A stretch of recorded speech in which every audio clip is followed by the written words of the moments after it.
Good morning, gamers.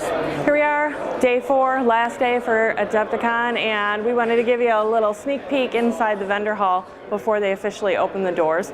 You'll see the con has been very successful for everybody here. Shelves are getting thin.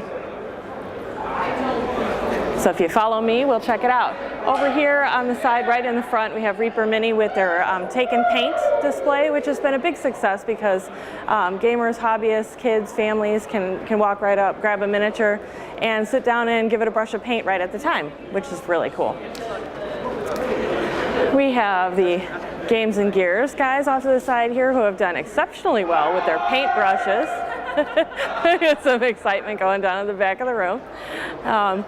Reaper with their miniatures off to the side here is where we had the extremely impressive dragon cases that we showed you earlier. Coming up on the side here we have Gale 75, who we had a really nice chat with yesterday. Beautiful, beautiful miniatures. Broken Egg Games. Fantasy Flight's here this year doing demo games of Armada, Imperial Assault, and 40K Conquest, which has been really nice. Again, hall's not open yet, so there's nobody at the demo tables, but it has been consistently busy here at the con. Ethereum is here with their games for sale. They were here last year promoting and demoing as the con went on, but they actually are here with product, which is really nice. Make your own molds and casting, which has been really fun. They have all kinds of kind of creepy crawly things out on the table here that are fun to look at, fun to touch. We have Soda Pop Games and Ninja Division off to the side here, and we just had a really nice chat with John. You'll see that interview up later. Protos is here. We had a chat with them already. You probably saw the video. Their Warzone has gone like crazy since they've been here, and Alien vs. Predator coming pretty soon.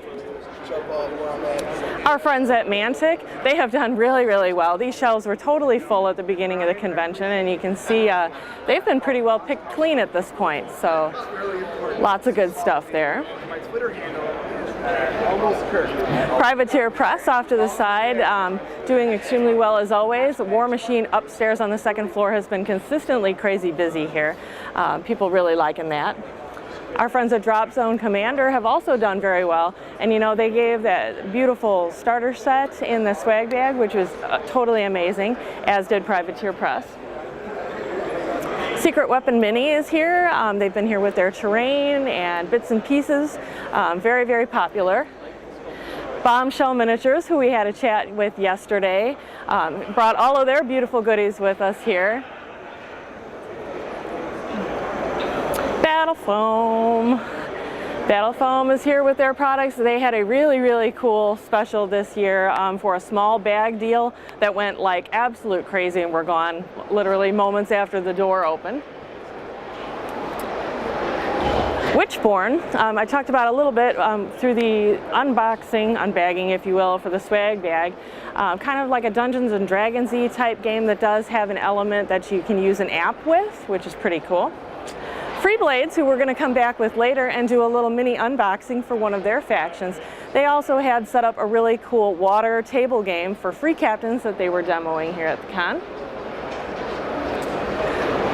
Games Plus, here with all kinds of bits and pieces.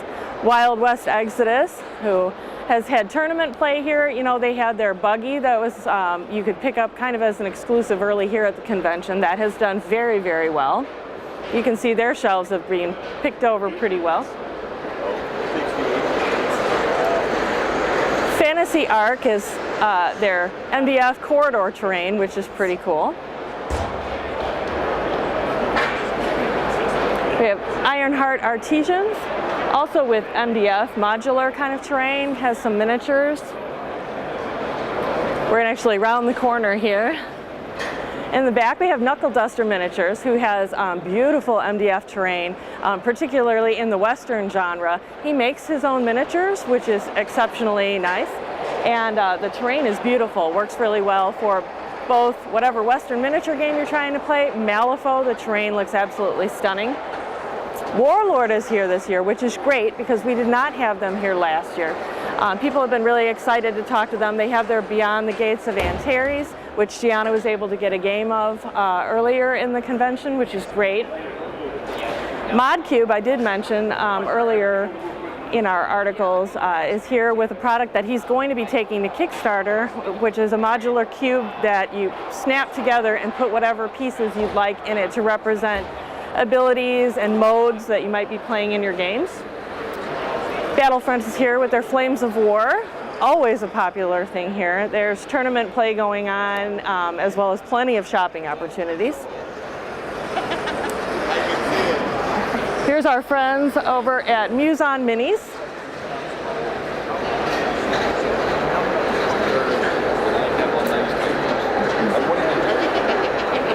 Morning. Gale Force 9 has a little display in with Battlefront here for some extra bits and pieces. We've got Dice Dojo. Oops, gonna try not to get run over here. Here's our friends at Myth, who we're going to come back and have a chat with MegaCon, try to get a couple of your questions answered later. Morning. Games Workshop, Forge World. Not much else to say there. Everybody knows and loves them. Warhammer has been crazy busy here at the tournament. Robotech also had a lot of popularity here at the convention. Beautiful miniatures, really nice table. There was some tournament play going on there yesterday.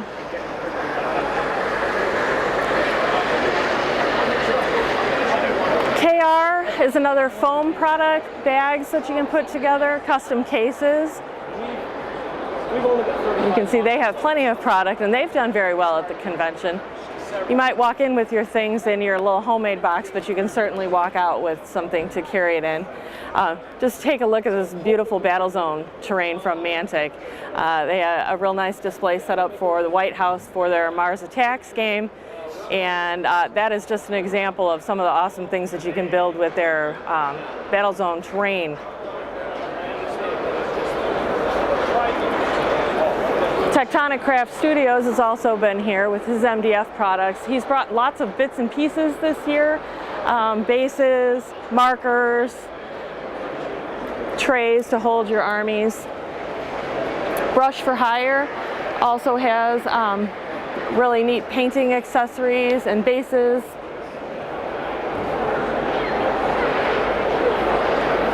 Impact Miniatures has both an assortment of miniatures here, as well as any dice that you could possibly need for your games.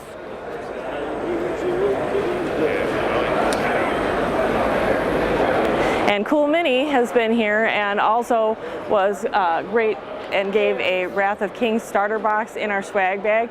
So you actually got to walk over into the displays and choose a faction that appealed to you, which is super. They have done very, very well here at the convention. I know there's a Wrath of Kings tournament today, so we'll try to bring you a little bit of that as well. Dicehead.com.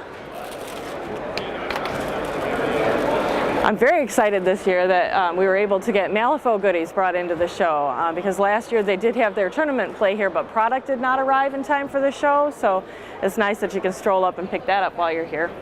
And last but not least, we have the Crystal Brush, which is great if we can take a quick peek at this case before people are let in. This award ceremony is going to be at 2 o'clock this afternoon. And just take a look at the beautiful things in the case. It has every day fills up more and more, and you have to marvel at how awesome people can paint.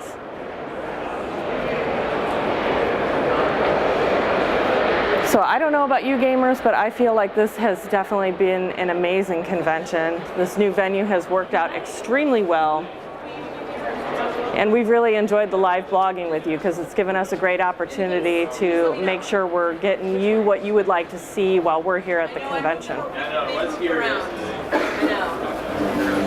And they've opened the doors, so I think our time here is probably done. And we'll continue to bring more coverage on our last day of Adepticon for the rest of the day. Thanks for following us around.